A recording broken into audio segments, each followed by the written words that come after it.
1 মিনিটে টুইটারের লোগো তৈরি করব। তো চলুন দেখে আসি। সবার প্রথমে এটাকে সিলেক্ট করব, সিলেক্ট করার পরে Ctrl+2 তে লক করে দিব।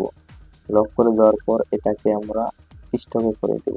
স্টকে করে দেওয়ার পর এখান থেকে কালারটাকে চেঞ্জ করে দেবো, রেড করে দিলাম। রেড করে দেওয়ার পরে আমরা চলে যাবো পেন টুলে। পেন টুলে আসার পর জাস্ট এখানে একটা ক্লিক করব, এখানে একটা, এখানে একটা, এখানে একটা, এভাবে ক্লিক করে আমি নিয়ে নিচ্ছি। আপনি এইভাবে ক্লিক করে নিয়ে নেবেন, খুব সুন্দর করে স্মুথলি নিয়ে নেবেন। আমি জাস্ট এভাবে ক্লিক করে শেপটা আগে ড্র করে নিয়ে নিচ্ছি। এখানে একটা ক্লিক করবেন, এখানে একটা, এখানে একটা, এখানে একটা। তো আমাদের ড্র করা শেষ। এখন চলে যাবো আমরা কার্ভেচার টুলে। এই কার্ভেচার টুলে আসার পর এখানে জাস্ট ডাবল ক্লিক করবেন, সুন্দর করে শেপটা নিয়ে নেবেন। তারপর এটাকে ঘুরাই দিবেন, এখন সুন্দর করে স্মুথলি শেপটা নিয়ে নিচ্ছে, ঠিক আছে।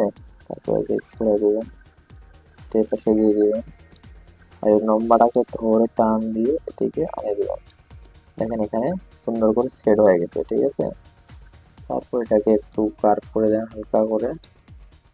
আচ্ছা, তারপরে এটাকে বাইরে নিয়ে আসেন, নিয়ে আসার পরে এটাকে ফিলে করে দেন। দেখেন আমাদের টুইটারের লোগো তৈরি। তো ঠিক আছে, থ্যাংক ইউ সো মাচ।